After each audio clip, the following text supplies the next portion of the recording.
Daar is absoluut niks wat ons nie van die Here af kan vra nie. As ons gaan kyk na die psalms, baie van Dawid se gebede is hierdie smeekgebede. En baie van hierdie gebede kom ons agter, maar hy is so kwaad vir sy vyande en partykeer 'n bietjie bitter. En ons sien partykeer is hy verbymoedeloos. En hierdie was 'n man van God. Hierdie was 'n man wat geweet het wat die Here vir hom beplan. En dan gaan kyk ons na die Onse Vader in Matteus 6 vers 11. En dit is 'n verskriklike mooi gebed en ons sing hom en ons bid hom en alles, maar het jy gesien wat jy eintlik met hom kan doen? Het jy gesien dat jy God kan vra om jou te vergewe? Het jy gesien dat jy vir God kan vra om vir jou te gee wat jy nodig het? Het jy gesien dat jy God moet prys? As ons gaan kyk na Psalm 86, dan sien ons hoe Dawid met die Here praat. Hy sê, Here, neig u oor, verhoor my, want ek is elendig en behoeftig. Bewaar my siel, want 'n gunsgenoot is ek. My God, verlos u knegt wat op u vertrou. Ons sien dat Dawid met die Here praat, laat hy vir die Here sê, Here, maar ek roep na u. Hy sê, in die dag van my benoudheid roep ek u aan, want u verhoor my. Hy sê, Here, luister na my gebed, luister na my smeekinge. En ons sien dat Dawid partykeer moedeloos raak. En dan sien ons ook dat hy in dieselfde gebed sê, Here my God, ek wil u loof met my hele hart en u naam vir ewig eer. So met ander woorde, Dawid gaan deur 'n moeilike tyd. Dawid is moedeloos, maar nog steeds in sy gebed kom hy en hy aanbid God. En dan vra hy, Here, doen aan my 'n teken ten goeie, sodat my haters dit kan sien en beskaamd kan staan. Here, gee vir my 'n teken dat u my gebed hoor.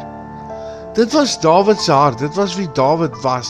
En as ons gaan kyk na baie van sy psalms, dan sien ons dit nog steeds. Maar vir my die beste voorbeeld in die Bybel, Daniël.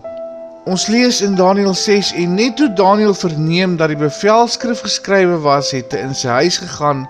Hy het in sy bokamervensters gehad, wat oop was in die rigting van Jerusalem, en hy het 3 maal op 'n dag op sy knie geval en gebid, en lofprysinge uitgespreek voor sy God, net soos hy teenvore gedoen het. So toe die moeilikheid kom, wat het Daniël gedoen? Rondgespring, hysteries geraak. Hy het regtig huis toe gehardloop en gaan bid, want hy het geweet waar lê die krag daarin om sy God te verheerlik. Hy het geweet daar lê krag daarin om sy God te gaan aanbid en vir sy God te gaan sê, Here, help my, ek is in die moeilikheid.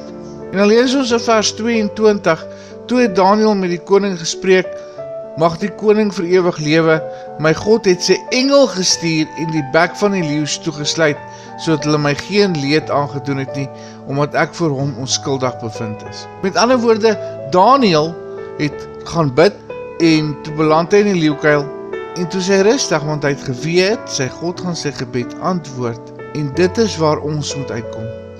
Ons moet uitkom by daai punt, waar ons rustig is in die storms. Ons lees in die Nuwe Testament van die storms, Jesus het gelê en slaap. Hoekom? Want hy het geweet, sy Vader sal hom nooit verlaat nie. Hy het geweet, hy het nog werk wat hy moet doen. So hy was rustig in hierdie storm. Hy het geloof gehad.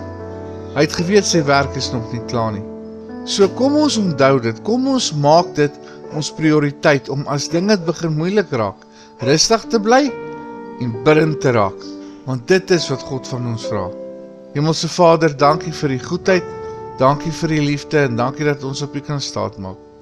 Here, wees met ons, en vul ons met U liefde en U genade, en gee vir ons U vrede, in Jesus se naam, Amen.